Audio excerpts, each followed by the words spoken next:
మావోయిస్టుల లొంగుబాటుల పర్వం కొనసాగుతుంది. తాజాగా మావోయిస్ట్ పార్టీకి భారీ ఎదురుదెబ్బ తగిలింది.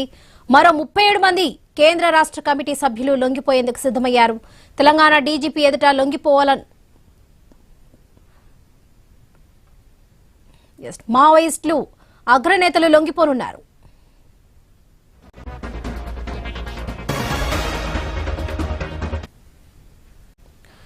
మావోయిస్టుల లొంగుబాటుల పర్వం కొనసాగుతుంది. తాజాగా మావోయిస్ట్ పార్టీకి భారీ ఎదురుదెబ్బ తగిలింది. మరో 37 మంది కేంద్ర రాష్ట్ర కమిటీ సభ్యులు లొంగిపోయేందుకు సిద్ధమయ్యారు.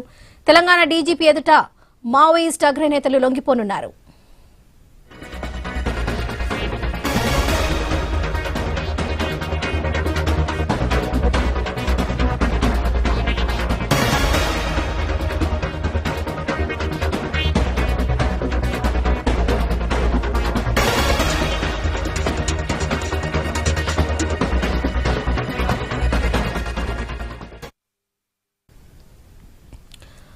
మావోయిస్టుల లొంగుబాటుల పర్వం కొనసాగుతుంది. తాజాగా మావోయిస్ట్ పార్టీకి భారీ ఎదురుదెబ్బ తగిలింది. మరో 37 మంది కేంద్ర రాష్ట్ర కమిటీ సభ్యులు లొంగిపోయేందుకు సిద్ధమయ్యారు. తెలంగాణ డీజీపీ ఎదుట మావోయిస్ట్ అగ్రనేతలు లొంగిపోనున్నారు.